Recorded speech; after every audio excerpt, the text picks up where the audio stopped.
Just when you thought it couldn't get any worse for Suresh Kalmadi and his team, it seems to get more and more embarrassing. Today, the foreign minister summoned Mr. Kalmadi and confronted him with evidence that seemed to suggest that Suresh Kalmadi, or his team at the very least, had forged documents claiming that it was the Indian High Commission in London that introduced the organising committee of the Commonwealth to a dubious firm called AM Cars, headed by a little-known Ashish Patel.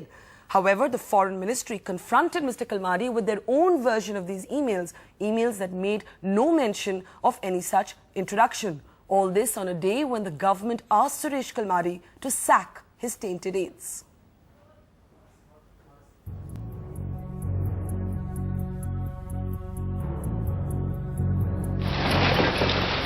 Are the Commonwealth Games crumbling?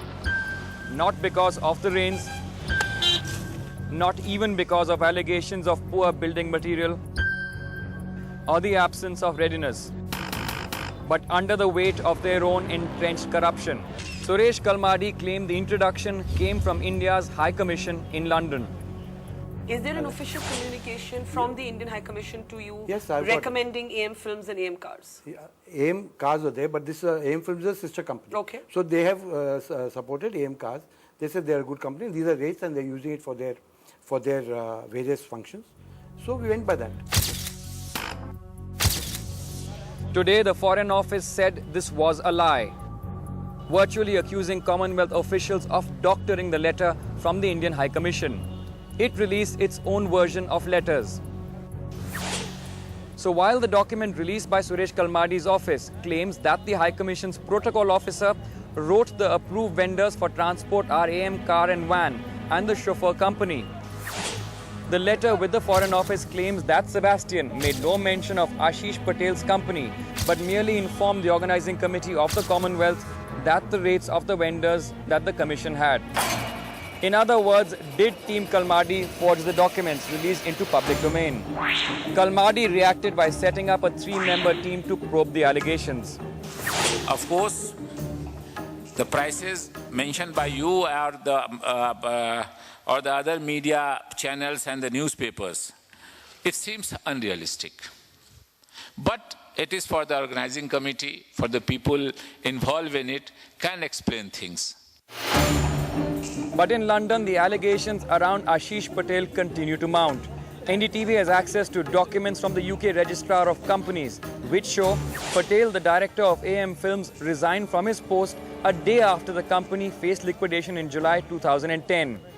Though the liquidation notice on the company was later withdrawn, its sister concern, AM Car Hire and Van, is already in liquidation. But that's not all. Kalmadi's close aide T.S. Darbari may soon find himself out of the organising committee after links between him and the dubious UK-based firm were established. According to an internal note by the first secretary in the Indian High Commission in London, AM Films is a one-man company owned by Ashish Patel, and Patel was introduced to Darbari and Sanjay Mahindra during the Queen's Baton Relay event. But no matter who introduced who, the basic question remains: why was there no written contract for a deal worth more than ₹1 crore?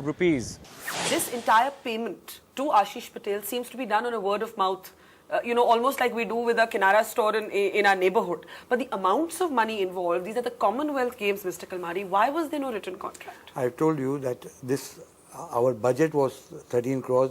We got the whole opening ceremony and the Baton Relay launch. We've done it in 6 crores. So we are very conscious of the money paid. About this, I can get back to you later. With increasing allegations of corruption as well as delays, the troubles of Mr. Kalmadi are only multiplying. And with both the sports as well as the external affairs ministries drawing sharp differences with him, Mr. Kalmadi is increasingly finding himself isolated. With Bureau Input, Siddharth Pandey for NDTV.